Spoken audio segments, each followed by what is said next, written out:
los domingos el Evangelio de Juan, el Evangelio del apóstol Juan, Evangelio del apóstol Juan, y bajo el tema Conociendo a Jesús en el Evangelio de San Juan. Conociendo a Jesús en el Evangelio de San Juan, y hemos aprendido algunos aspectos muy interesantes acerca de cómo el apóstol Juan, que se conoce también como el discípulo amado,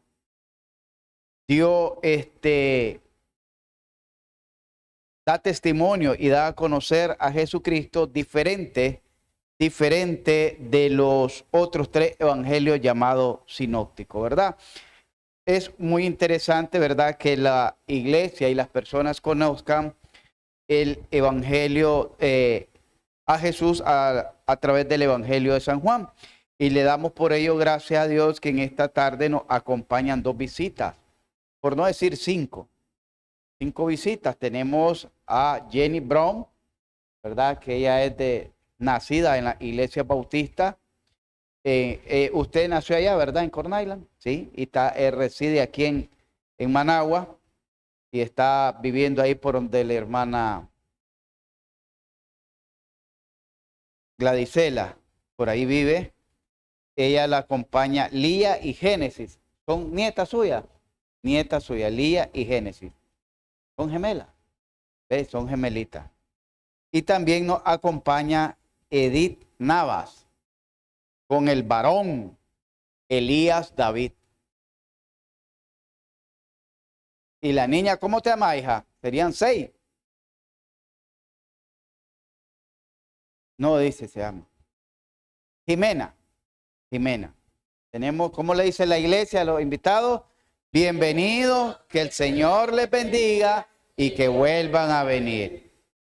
Es un honor tenerlos aquí con nosotros y esperamos, ¿verdad?, que esta reunión les sea de bendición a su vida y que la palabra de Dios les sea de edificación a su vida espiritual. Edith nos acompaña de allá de Vía Jerusalén.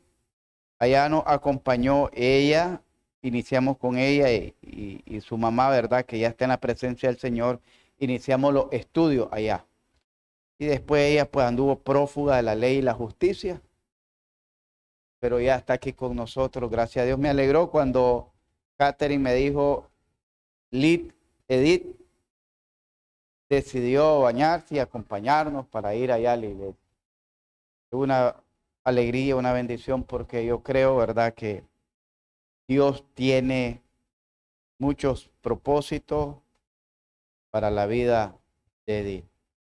Muchos propósitos, ¿verdad? Y entre ellos está su amor, su gracia y el regalo de la vida eterna. Bien, hermanos, vamos entonces a dar inicio a este hermoso estudio de esta tarde, solo recordándoles que el próximo sábado tenemos el culto de hogar en la casa del hermano Kenneth. No se lo pierda, porque ahí pues el hermano Kenneth dice que va a tener un arroz con leche. Y pasa, ¿verdad? A mí me gusta que me den arroz con leche y pasa. Ya la hermana ya pagó su deuda, creo yo. ¿Ya la pagó, hermana? Ya se pagó su deuda, que me debía arroz con leche del año pasado. Hermanos, los cultos en los hogares que hacemos, lo hacemos con 2 propósitos. El primero y el segundo. El primero es que su familia que no asiste a la iglesia pueda escuchar el mensaje de salvación y de vida eterna. Ese es el principal propósito, el primero. Y el segundo, ¿verdad?, predicar y glorificar a Jesucristo en el vecindario o en la cuadra con los vecinos, ¿verdad? Cuando decimos el vecindario es con los vecinos que usted tiene, porque tal vez a usted, de alguna manera, usted lo ha invitado, pero hoy en día a muchas personas les da fobia ir a la iglesia o ir a un culto a la iglesia cuando lo invitan, pero tal vez un culto de hogar se sienten como más accesible. Entonces es una forma de también que los vecinos conozcan el Evangelio de Jesucristo, ellos puedan tener la oportunidad de conocer la verdad para que el día de mañana, pues, que les toque presentarse delante de nuestro Señor Jesucristo, no tengan ninguna excusa de que no se les predicó el Evangelio. Entonces, la iglesia, que es la responsable de predicar el Evangelio, a la iglesia que se le encomendó esta gran comisión de predicar el Evangelio, entonces es la que tiene que llevar el Evangelio a todo lugar y a toda criatura. Amén. A través de la predicación de la palabra de Dios, cuando salimos a predicar, y a través, ¿verdad?, de los cultos de hogares, que es una buena oportunidad de predicar el Evangelio. Es una buena oportunidad. Entonces, los que sientan a bien en su corazón y digan, pastor, quiero que hagamos un culto de hogar en mi casa, estamos a la disposición para hacerlo. Se ponen de acuerdo con el hermano Pedro, no vino hoy, anda trabajando, pero él es el encargado de programar los cultos de hogar. Estamos planificando un culto allá en la casa del hermano Jorge. No vinieron hoy porque a ellos les sale largo, no sé, tal vez tuvieron impedimento de venir hoy. Ellos están viviendo en Vía Esperanza. Tenemos entonces muchas vías aquí. Aquí es como una autopista. Tenemos Vía Libertad, Vía Jerusalén, Vía Esperanza y Vía Flor. Mire, 4 vías hay aquí. Entonces, hermano, entonces los hermanos de Vía Esperanza están, vamos, tal vez para el mes de marzo, logramos hacer, y para las vacaciones de Semana Zángana, podemos hacer ahí un culto de hogar, de predicación en esa hermosa comunidad que se está poblando, y desde ya que la gente vaya escuchando el verdadero propósito de lo que se conoce como la pasión y muerte de Jesucristo. En la Semana Santa se conoce como la pasión y muerte de Jesucristo. Entonces la gente cree que la pasión y muerte de Jesucristo tiene 2 significados. 1, vacaciones, y 2, diversiones. Vacaciones porque les dan feriado, y 2, diversiones porque lo primero, vamos para el mar. Ya sabes, vamos para el mar, o vamos para el Trapichito, o al Trapiche, o a Pochocauce, no sé a dónde, y ya van preparando, desde ya van comprando la sardimar, las pica pica, el arroz y el plátano cocido, y con eso nos vamos. ¿Verdad?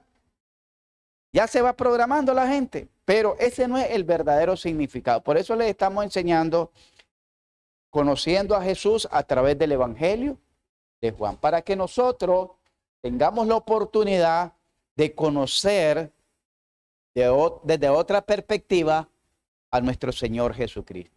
Amén. Y vamos a ir ahí a la palabra de Dios. En el verso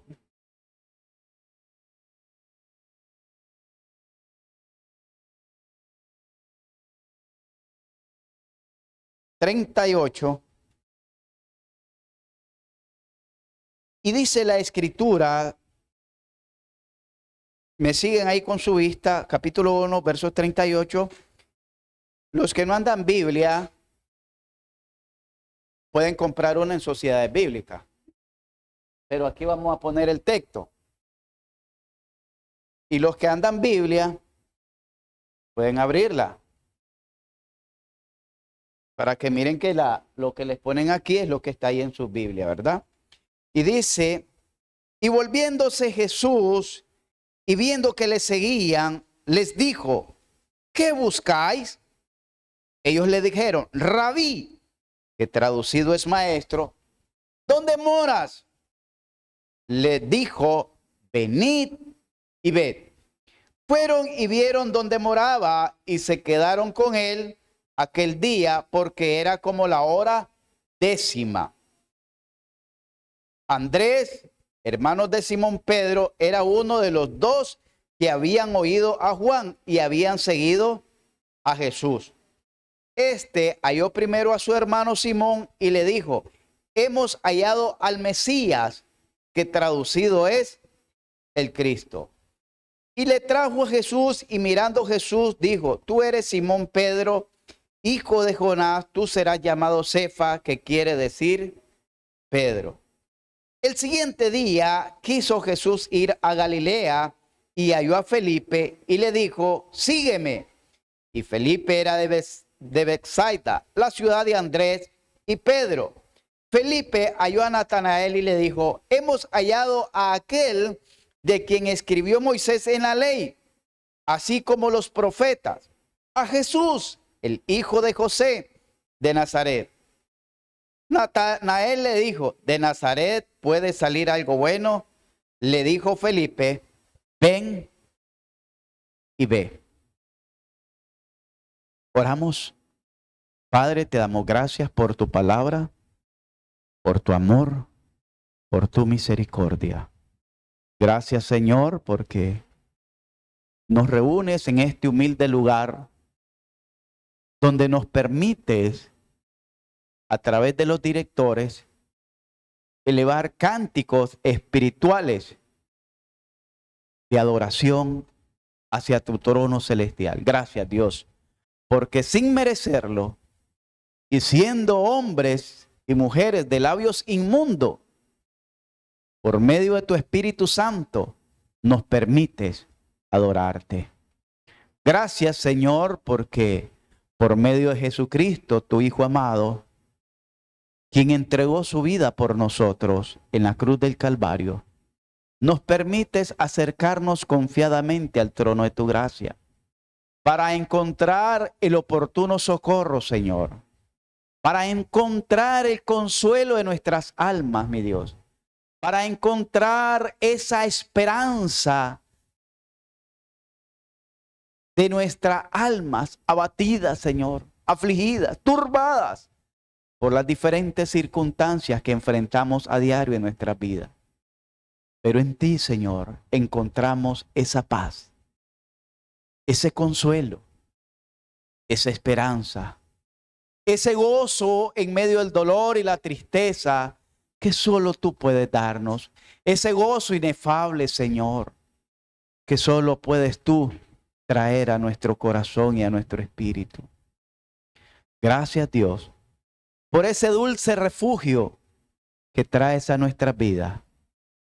Y gracias, mi Dios, por traer palabras de fe, palabras de vida eterna a nuestro entendimiento, para ayudarnos a crecer, para ayudarnos a madurar, para ayudarnos a aprender más de ti, y que así nuestro corazón y nuestro entendimiento pueda, Señor, hallar una fuerte fe, una fuerte convicción en que hemos creído en el único y Dios verdadero, en ti, nuestro Señor Jesucristo. Gracias. Gracias, Señor, por esta reunión y por cada uno de mis hermanos y hermanas, por cada uno de los jóvenes y adolescentes, por cada una de las visitas que pudieron estar presentes para aprender de ti. A lo cual te ruego, mi Dios, que seas tú llenando sus corazones de paz y de esa paz que sobrepasa todo entendimiento, para gloria de tu nombre. Por Cristo Jesús te lo pedimos. Amén. Amén. Bien, mis amados hermanos, quiero compartirles este tema, compartiendo de Jesús, compartiendo de Jesús.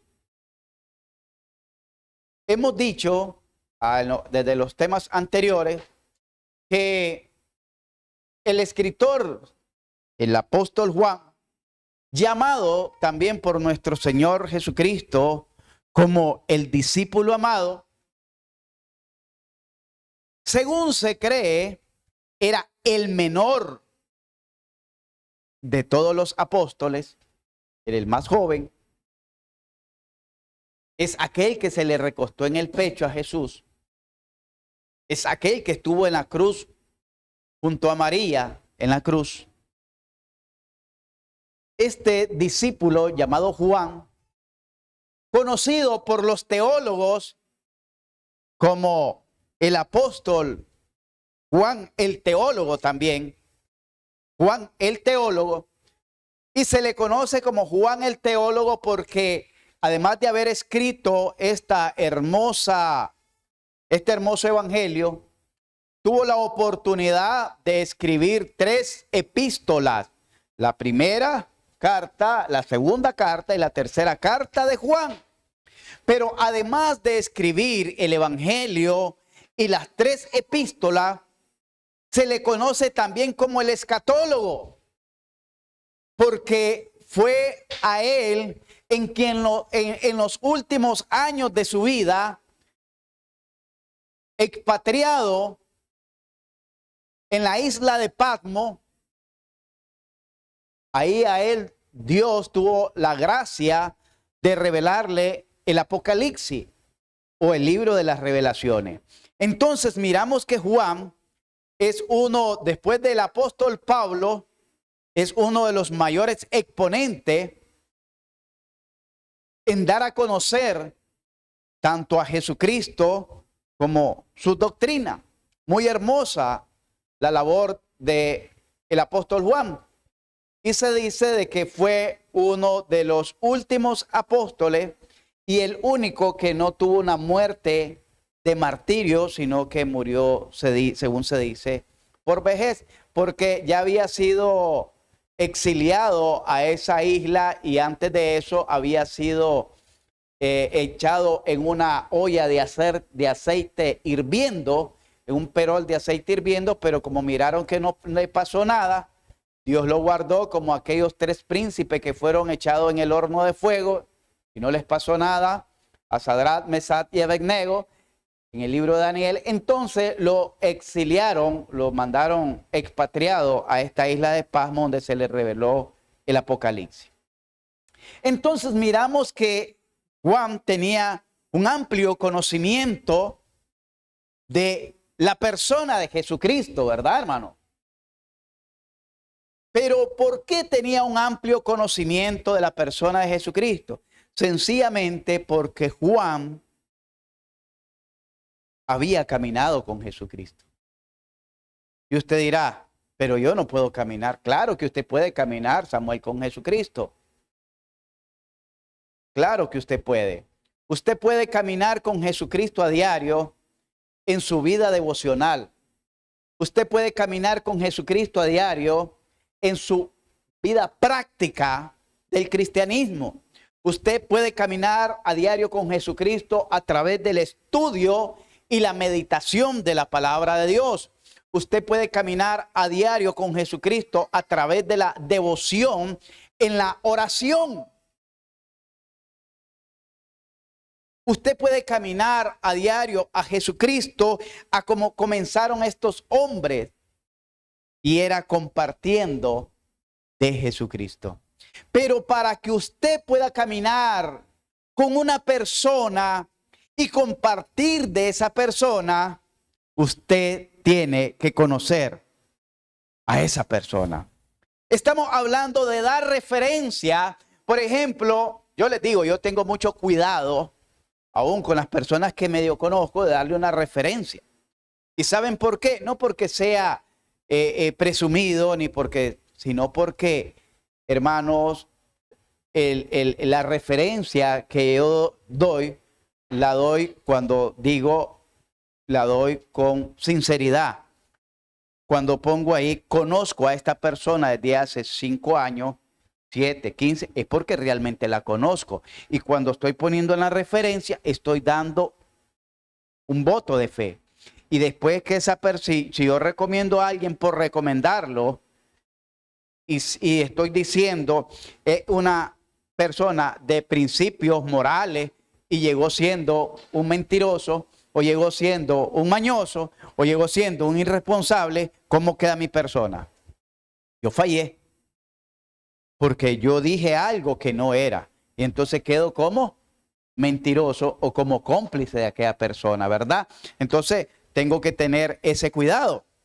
Entonces, para dar recomendación de una persona, yo tengo que primero haberla conocido. Y haberla conocido no quiere decir que yo la conozco de cara, no.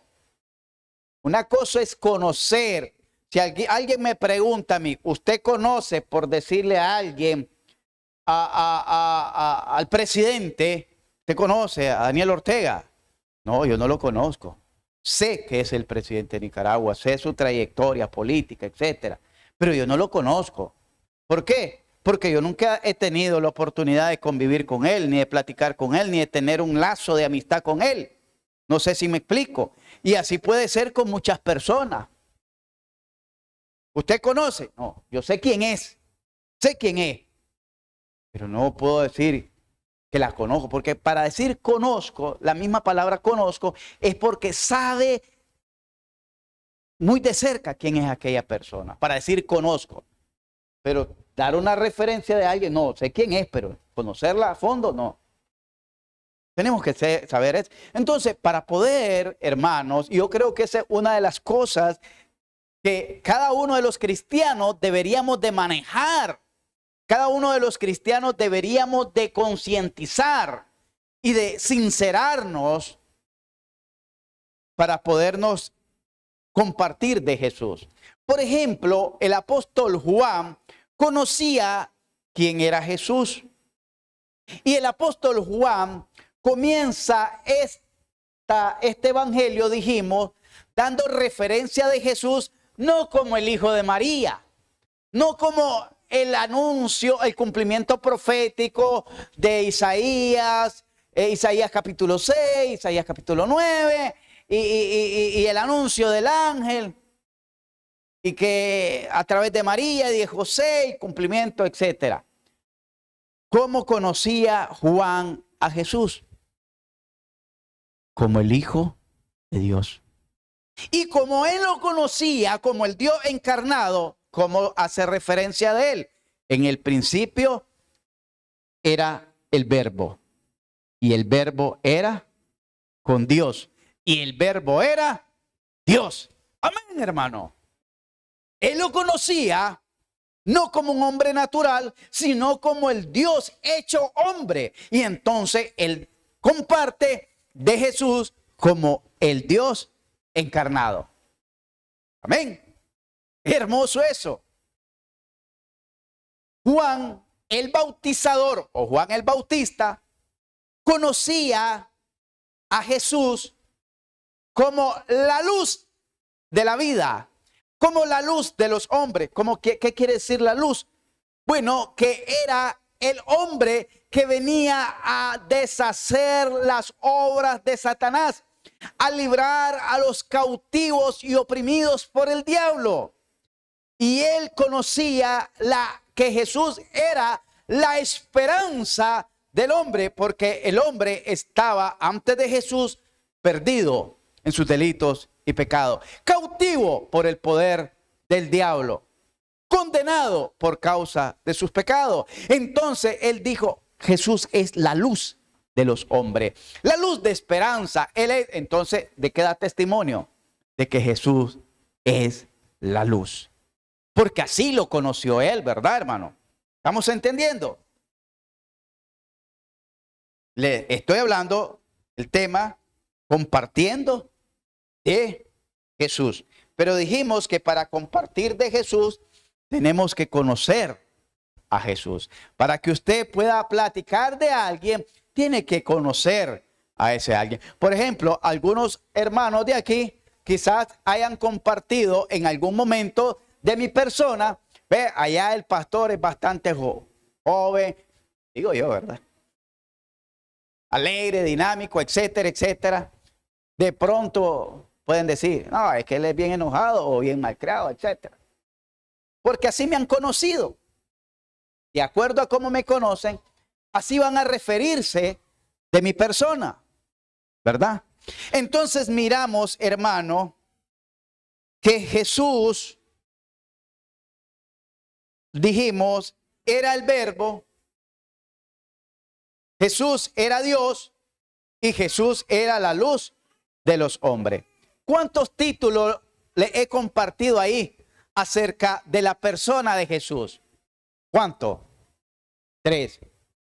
El verbo que dijimos que era la palabra, porque no tenía todavía cuerpo, sino que tomaba cuerpo, o sea, humano, que se llama antropoformismo, pero todavía no se había encarnado. Era la palabra, en principio él era la palabra.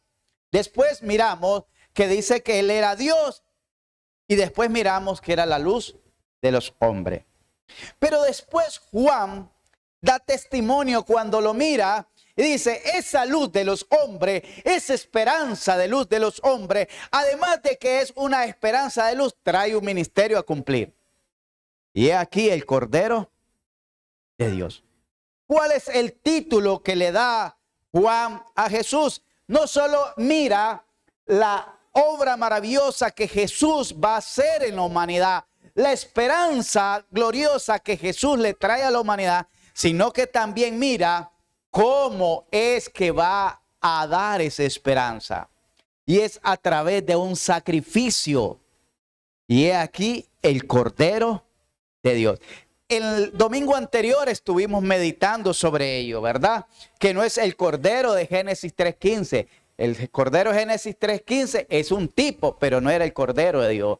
El Cordero que apareció allá con Abraham no era el Cordero de Dios, era un tipo del Cordero de Dios. El Cordero de Egipto, cuando se dio la Pascua, es un tipo del Cordero de Dios, pero no era el Cordero de Dios. El Cordero que celebraban para expiar los pecados del pueblo y hasta el mismo sacerdote en la fiesta de expiación, dijimos, es un tipo del Cordero de Dios, pero no era el Cordero de Dios, porque el Cordero de Dios es uno solo y se llama Jesucristo. Amén. Entonces miramos el cuarto título que aquí se le da, solo en un capítulo, a nuestro Señor Jesucristo. De acuerdo a lo que conocían de Jesús, así daban testimonio y así compartían. Juan dijo, he aquí el Cordero de Dios, porque él conocía el ministerio que tenía que cumplir, es decir, cómo iba a ser sacrificado Jesucristo. Y apenas estaba comenzando en su ministerio de 3 años y medio. Pero Juan ya miraba y sabía cuál iba a ser el fin de nuestro Señor Jesucristo, que iba a ser crucificado como hombre, ¿verdad? Pero miramos ahora aquí en el verso 38 que 2 discípulos de Juan el Bautista todavía no tenían una experiencia con él. Juan sí tenía la experiencia con él, pero los discípulos no. Y le llaman y le dan el 5.º título, porque realmente así se llamaba también. Y lo llaman en el verso 38, maestro o rabí, que traducido es maestro. ¿Y era maestro Jesús? Sí, él vino a enseñarnos la verdad. Él vino a enseñar la verdad. No una verdad. ¿Sabe por qué? Porque solo hay una verdad, Samuel. Él vino a enseñar la verdad. No la verdad, no una verdad. Porque si decimos una verdad, quiere decir que hay otras. No, él vino a enseñar la verdad. La única verdad. La única verdad que ayuda a que el hombre pueda romper los paradigmas de la religión, de la religiosidad, los paradigmas que el hombre tenía acerca de la eternidad, los paradigmas que el hombre tenía acerca de la salvación del alma, los paradigmas que el hombre tenía acerca de la comunión con Dios. Jesús vino a romper esos paradigmas y le enseñó el verdadero camino y que nadie podía llegar a alcanzar la gracia de Dios, el Padre, si no era por medio de él. Entonces, estos 2 discípulos de Juan que se anexan al ministerio de Jesús como primeros discípulos, lo conocían como maestro, como rabí. Y si nosotros vamos al verso 39, el Señor les dice, ven, y les lleva a conocer dónde él moraba. Dice que uno era Juan y el otro era Andrés. Versos 41 dice, y este halló primero a su hermano Simón. ¿Quién? Andrés. Y le dijo, hemos hallado ¿a quién? Al Mesías. Al Mesías. Aquí miramos, hermano, que le dan el séptimo, en un capítulo, el séptimo título a Jesús. Mire, apenas en pocas actividades, en un capítulo se le da a conocer el séptimo título a Jesús y se le da el título de Mesías, el Cristo. Qué hermoso que entendamos qué significaba para un judío que se le haya dicho, he aquí el Mesías. El Mesías iba a ser su redentor. El Mesías iba a ser el ungido de Dios. El Mesías era el que le iba a traer libertad al pueblo de Israel de la opresión del enemigo. El Mesías era el que les traería esperanza al pueblo de Israel. Pero ellos esperaban, oiga bien, y mire qué interesante, ¿por qué el pueblo de Israel no cree en Jesús? Porque ellos esperaban un redentor que los liberara no de sus pecados, sino que los liberara de la opresión de los romanos, del imperio romano, y que les diera la libertad como una nación única bajo el cielo y próspera como lo hizo David y Salomón. Una nación que conquistara, una nación que dominara, una nación que fuera próspera. Pero yo les digo, si Jesús le hubiese traído esa libertad, que bien podía, ¿de qué hubiera aprovechado si ellos hubieran seguido siendo esclavos de sus pecados? ¿De qué le hubiera aprovechado liberarse del poder de los romanos, del imperio romano, si no podían liberarse del poder de Satanás? ¿De qué les servía a ellos conquistar otras tierras, otras naciones, si no podían conquistar por sí mismos su perdón, su salvación y su vida eterna? Entonces Jesús, ejemplificado, no sé cuántos recuerdan que en uno de los ministerios de Jesús dice que la gente se agolpaba mucho. Entonces tuvieron que meterlo en una casa, pero la gente se agolpaba y la gente llevaba a un paralítico, ¿verdad? Y como no podían meterlo, porque me imagino la multitud rodeando la casa, entonces subieron por el tejado y el tejado era como las paredes de adobe. Entonces rompieron el techo, abrieron un hoyo y por ahí bajaron en un lienzo, en una camilla, al paralítico. Y el paralítico, viendo a Jesús y Jesús viendo al paralítico, le dijo, tus pecados te son perdonados. No pasó nada. Nada pasó, nada extra para ellos, nada extraordinario. Al contrario, los fariseos se pusieron a murmurar y cavilar en sus corazones. ¿Y quién es este para perdonar pecados sino solo Dios? Pero como Jesús conocía el corazón de ellos, les dijo, y para que miréis que el Hijo del Hombre tiene potestad para perdonar los pecados, dice que Jesús, al ver la fe de ellos, le dijo al paralítico, levántate, toma tu lecho y anda. Y de aquel instante el paralítico se levantó, levantó su camilla y se fue. Ahí Jesús nos está enseñando el orden de prioridad del ser humano. El orden de prioridad. Todos necesitamos un milagro del Señor, que nos ayude el Señor en X actividad. Yo pregunto cuando alguien me dice, mire, le traigo esto para que ore por tal persona que esté enferma. Ya es salva. Ya tiene la vida eterna.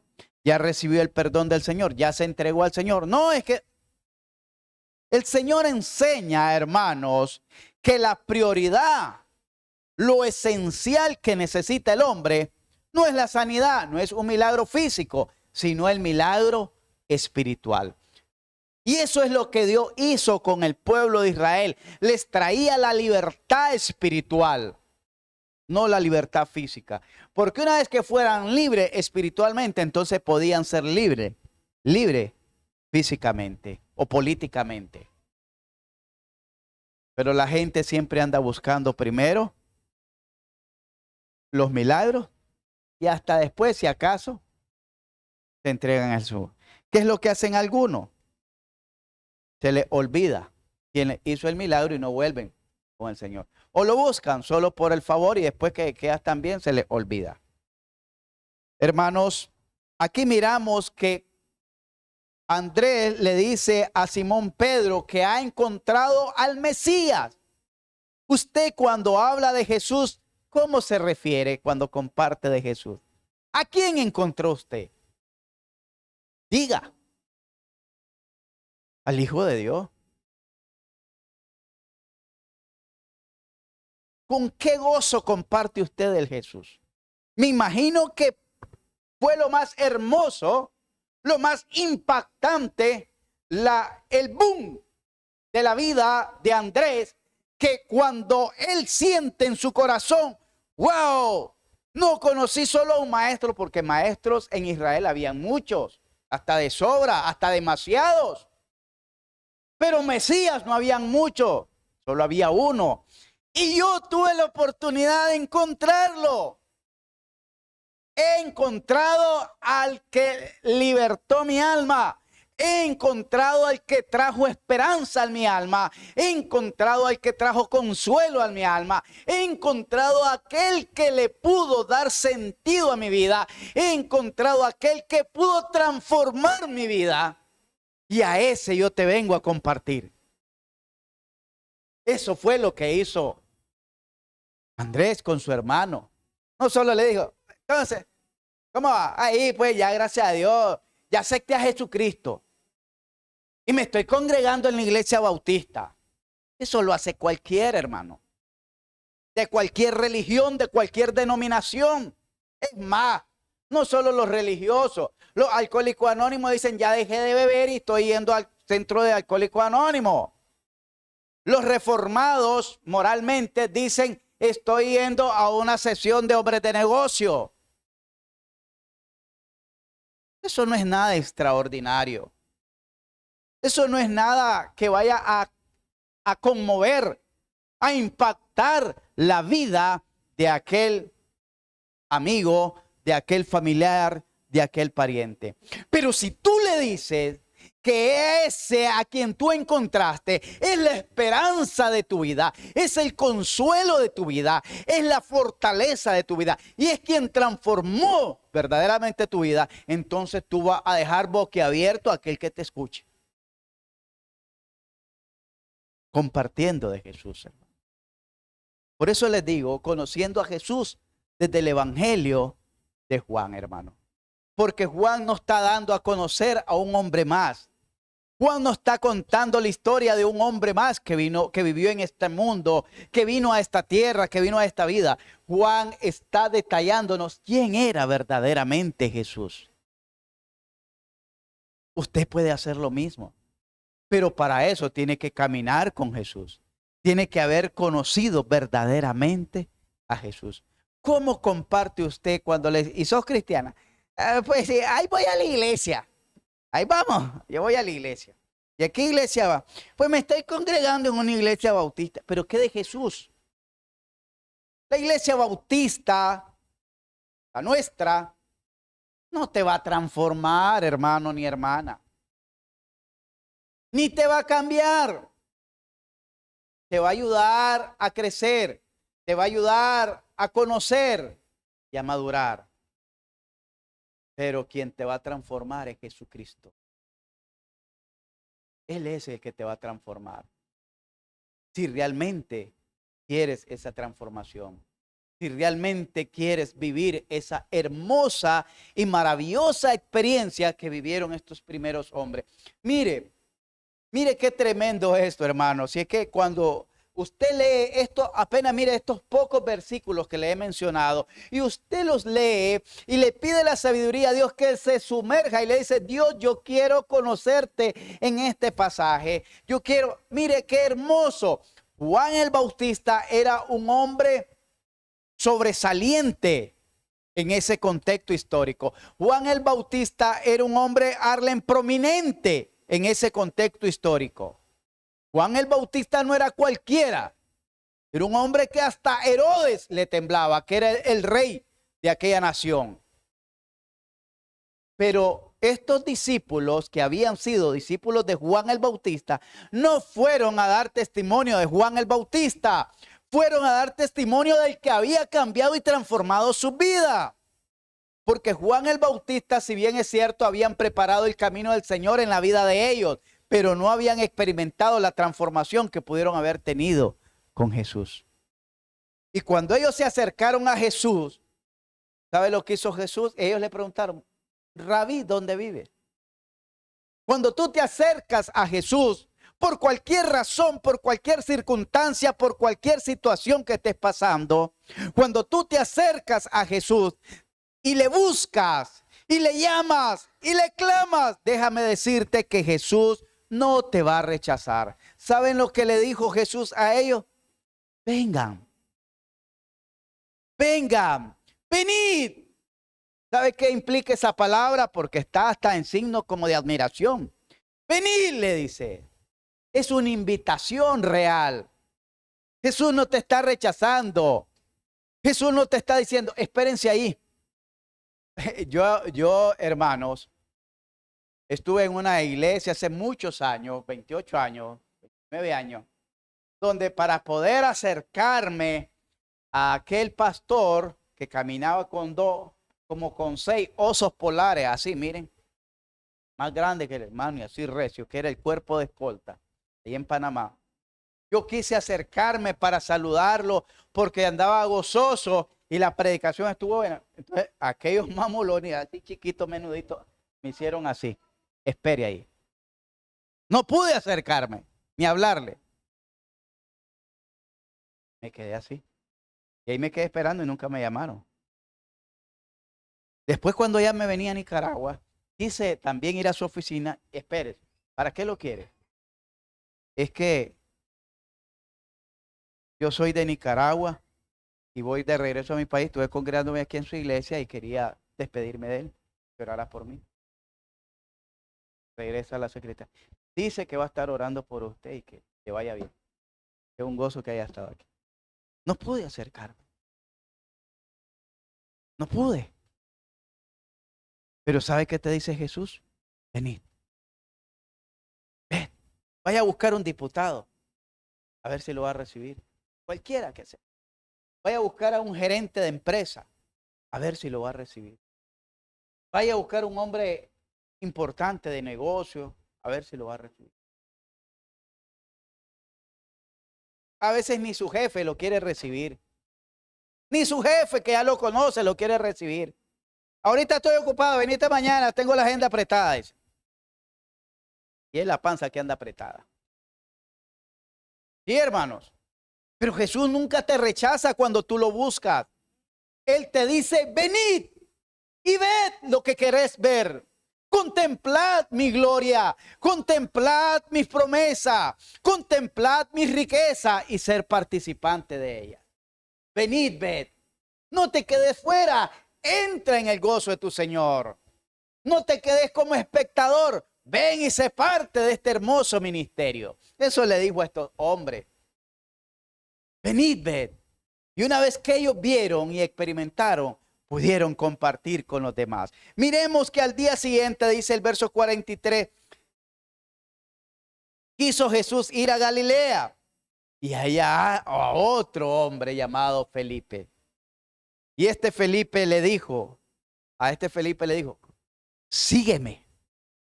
Jesús no solo te dice: venid, ved y contemplad, para que te quedes ahí viendo y abriendo la boca. Te dice: seguidme. ¿Sabes? ¿Quiere que te diga algo? Muchos hombres en los tiempos de Jesús quisieron seguir a Jesús y Jesús no se los permitió. Uno de ellos, aquel endemoniado gadareno, a quien lo liberó de legiones. Después que fue transformado, él le dijo a Jesús: Señor, permíteme que yo pueda seguirte. Y el Señor le dijo: no. Ve a los tuyos y cuenta cuán grandes cosas, Arlen, Dios ha hecho contigo.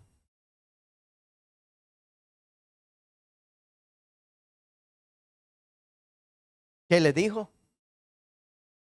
Habla de mí. Comparte de mí. Si realmente me has conocido, ve y lo que has aprendido de mí, lo que has experimentado de mí, la transformación, la gracia, el amor, la misericordia, la compasión que tuve en ti, la oportunidad que le di a tu vida de ser diferente en este mundo. Ve y cuenta a los tuyos cuán grandes cosas tu Dios ha hecho contigo. Y dice la palabra de Dios que ese hombre comenzó desde Decápolis y por toda la aldea y ciudades hablando de Jesucristo. Él quiso seguir a Jesucristo, pero Jesucristo le dijo: no podés. Mejor ve y cuenta de mí. Testifica de mí. Comparte de mí. Pero a Felipe le dijo: ven, sígueme. Porque también había muchos que eran seguidores, pero no hacedores. Seguían multitudes a Jesús, pero no todas esas multitudes creían en Jesús. Pero Felipe dice que después que sigue, el Señor le dice: sígueme. Dice que Felipe era de Betsaida, la ciudad de Andrés y de Pedro, de donde venía el Señor. Quiere decir que el Señor lo encontró en otra ciudad, en otra aldea, de las provincias de Galilea. Y esto es lo más hermoso, que si tú tal vez no tienes mucha experiencia de caminar con Jesús, si tú no tienes mucha experiencia, no quiere decir que no tengas nada de qué hablar de Jesús. Lo poco que hayas experimentado de Jesús, lo poco que hayas conocido de Jesús, es suficiente para que tú puedas compartir de Jesús. Y dice que Felipe apenas lo había conocido. Apenas había comenzado a seguir a Jesús. Y dice que en el versos 45, Felipe halló a Natanael y le dijo: hemos hallado a aquel de quien escribió Moisés en la ley, así como los profetas, a Jesús, el hijo de José de Nazaret. Oiga bien, dice que este fue más teólogo, porque no le refirió: hemos hallado a Jesús, el hijo de María y de José, sino que se remontó a la escritura. Le está diciendo: hallamos al Mesías prometido. Hemos hallado a quien habló Moisés. ¿Cuándo habló Moisés eso?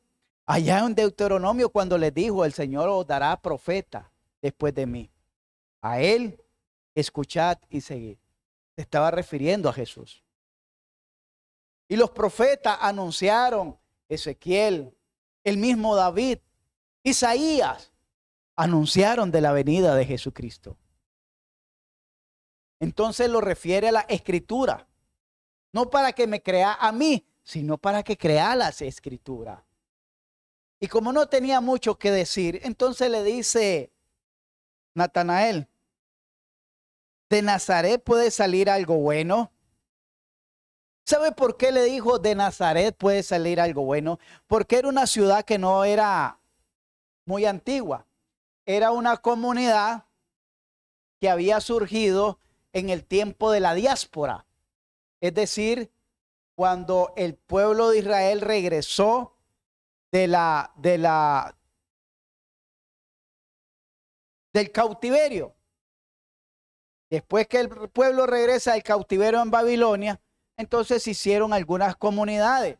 Y como eran comunidades nuevas, entonces en el Antiguo Testamento no se hablaba de ellas. No había profecía acerca de ellas. Entonces, por eso dice, de Nazaret puede salir algo bueno. Además de que una comunidad pequeña, un caserío pequeño, que es nuevo, por decir así, un barrio paracaidista que nadie hablaba de él, ni los profetas hablaron de él porque ni existía. De ahí puede salir algo bueno. Quizás a usted le puedan decir, en esa iglesia ahí en Ciudad Belén, donde matan con tortillas tiesas, puede haber una iglesia buena. Ahí en Ciudad Belén, donde le da miedo a la gente entrar, yo les he dicho, 7 años tengo de estar aquí. Y gracias a Dios, nunca he tenido problemas con nadie, a excepto aquel que atropellé el perro. Pero nunca he tenido problemas con nadie. Mentiroso sería decir que alguien un día me ha querido asaltar. Y todo el mundo aquí me saluda y yo me quedo, porque donde voy pasando, adiós pastor, adiós, desde niños y adultos. Y a veces les digo solo adiós, porque ya no me acuerdo de tantas caras, tantos rostros. Porque los conocí chiquitos y hasta un hombre, 7 años, 8 años de estar aquí. Entonces la gente dice, en Ciudad Belén puede haber una iglesia buena. Y hay una iglesia buena, se llama Iglesia Bautista Ciudad Belén. Porque aquí es buena no porque nosotros seamos buenos, sino porque la palabra de Dios que aquí se predica es buena. Hay una buena iglesia y una buena entonces razón para venir aquí. Y Natanael le dice a Felipe, de Nazaret puede salir algo bueno. Y si usted no tiene cómo responder, porque déjeme decirle que la mayoría de aquí busca referencias por edificio. Es que yo voy a tal iglesia, es que yo voy a tal iglesia, es que yo voy a tal iglesia. Está bien. Está bien. Pero aquí hay una buena iglesia donde usted puede aprender y conocer de Dios, le digo. Entonces, si usted no tiene cómo decir mucho, si usted no puede expresar las doctrinas que aquí se enseñan, los estudios que aquí se enseñan, hay una manera fácil en la que usted puede ir a dar testimonio de Jesús. Felipe no tenía mucha experiencia. Felipe no conocía mucho de Jesús porque apenas comenzaba a caminar con él. ¿Cuál fue la respuesta de Felipe? Ven y ve. Amén, hermano. Si usted no tiene teología, si usted no tiene Biblia, si usted no tiene cómo expresarse, si usted de pocas palabras, si usted de poca conversación, solo va a decir 2 palabritas.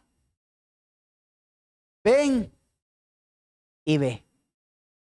Yo les digo a las personas que me dicen que no se están congregando, que no han tomado decisiones, yo los invito, le digo, a ir a la iglesia sin ningún compromiso. Vayan, si les gusta, bueno. Si no, también, tranquilo. Pero lo que yo los estoy invitando a ir a escuchar el mensaje de la palabra de Dios. Amén. Usted le puede decir a su vecino, usted le puede decir a su amigo, a su familiar, a su pariente, al de la pulpería, hemos encontrado un verdadero lugar donde se predica la palabra de Dios. Ajá, ¿y qué te predican ahí? Bueno, la palabra de Dios, pero si la querés escuchar, ven y ve. Acompáñame el domingo, acompáñame el martes, acompáñame el jueves que estamos en los estudios bíblicos sobre el Génesis. Estudios bíblicos que no en cualquier lugar lo van a aprender. Y no porque nos jactemos que tengamos la mejor manera, sino porque realmente la mayoría de iglesias hoy en día no se están dedicando a enseñar estudios bíblicos. Se están dedicando a darle, no le llaman entretener a la gente, pero también le llaman estudios de motivación. Estudios de motivación. Para que usted se sienta cómodo, que usted se sienta el héroe, usted se sienta bien, usted se sienta el príncipe, la princesa de Dios y vaya a conquistar. ¿Pero qué va a ir a conquistar si no ha conquistado ni siquiera su vida? Y le enseñamos la Biblia, lo que enseña Dios a través de su palabra escrita. Y si usted no tiene expresión, bueno, allá estamos estudiando el Génesis. ¿Y qué te han enseñado del Génesis? Bueno, ahorita no me acuerdo, pero está buenísimo el estudio. Ven y ve.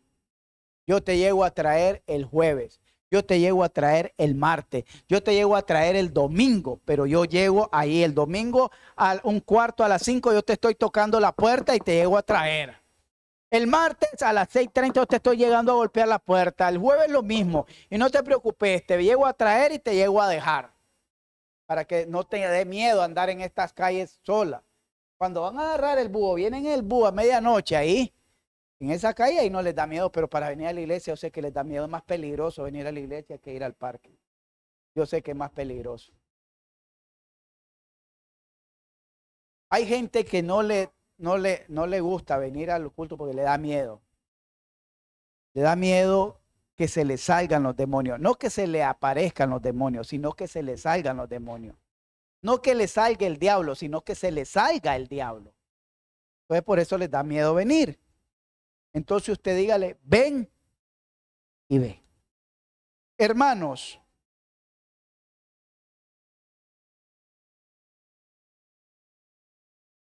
¿qué testimonio o cómo tú puedes compartir de Jesucristo? ¿Qué testimonio puedes dar o cómo tú puedes compartir de Jesucristo? Sencillo. A través de tus experiencias vividas, a través de tu caminar con Jesús, a través de tu comunión con Jesús, a través de tus experiencias con Jesús, a través de la palabra misma de Jesús. Pero yo te aseguro, oiga bien, que cuando tú comienzas a compartir de Jesús, comenzarás a ver la gloria de Dios en tu vida. ¿Sabía eso?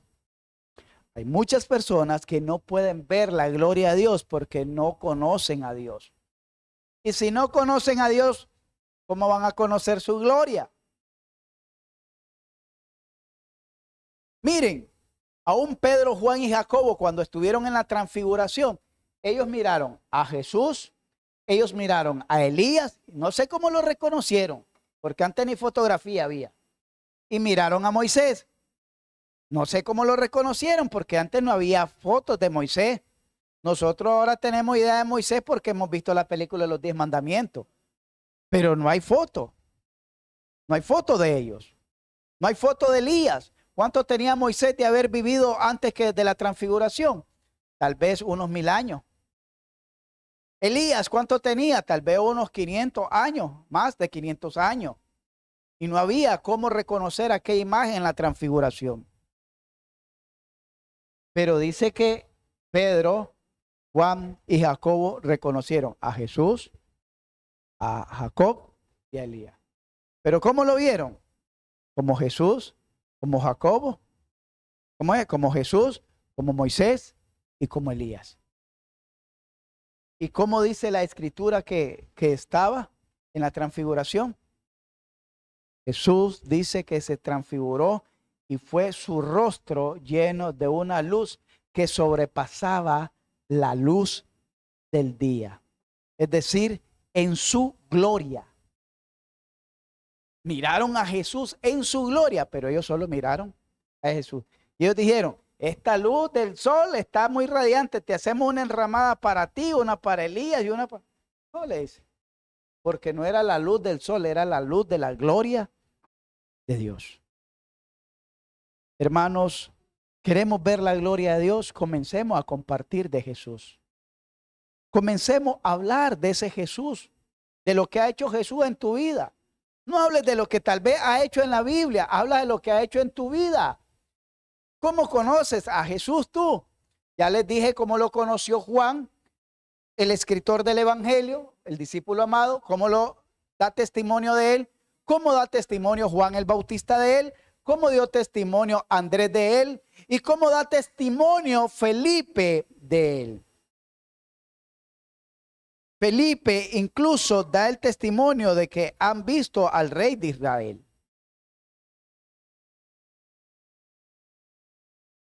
Hermanos,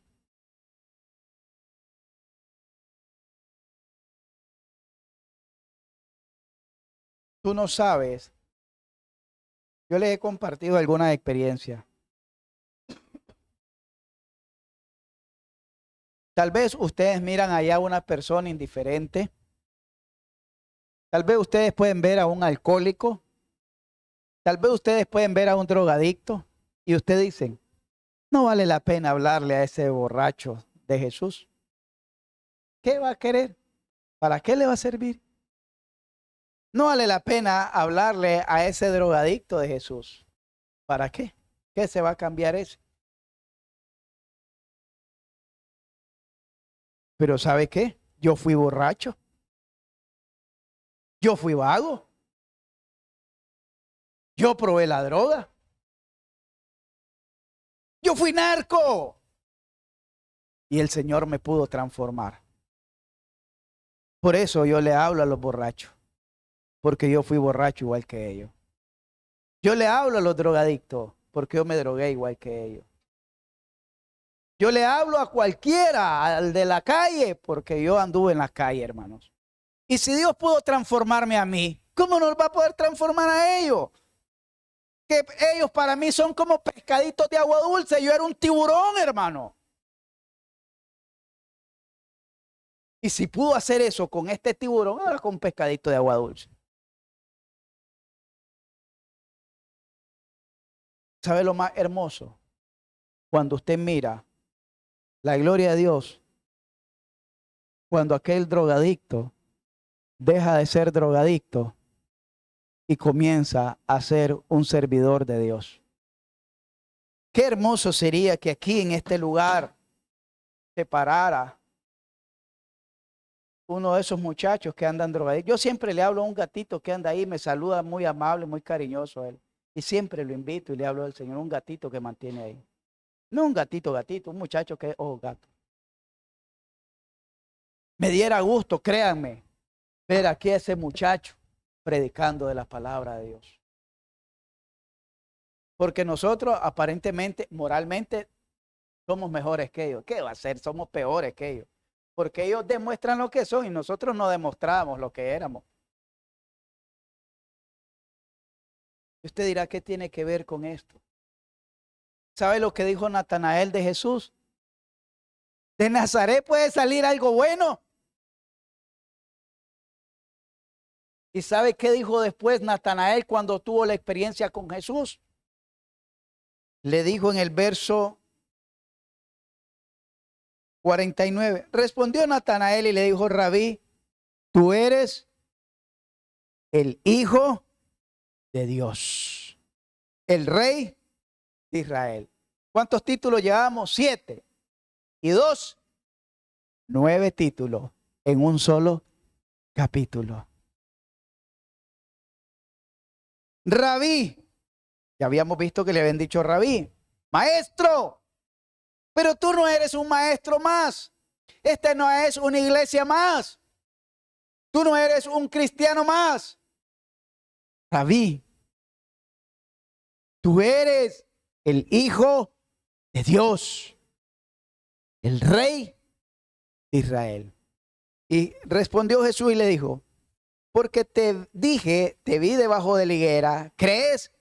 Cosas mayores que esta verá. Y le dijo, de cierto os digo, de aquí en adelante veréis qué cosa, el cielo abierto y a los ángeles de Dios que suben y descienden sobre el Hijo del Hombre.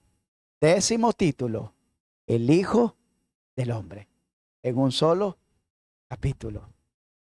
Esto es lo que encontramos allá en la escalera que miró Jacobo, apoyada un extremo en la tierra y otro extremo en el cielo. Y dice que por esa escalera ángeles subían y bajaban.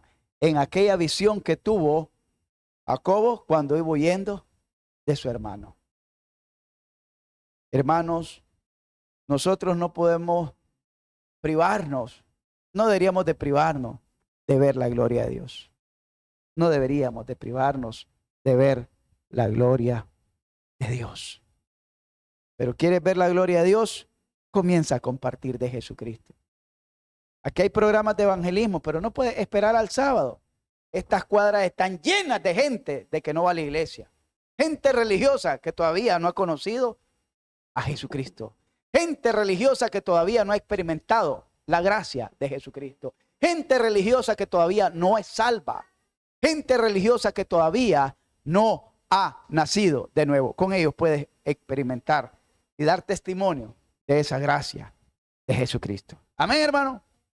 Pongámonos en pie, vamos a orar.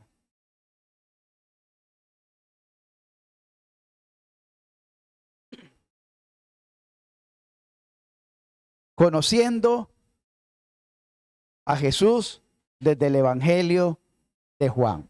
Estamos estudiando los domingos ese tema. El tema de hoy, compartiendo de Jesús. Dile a tu vecino,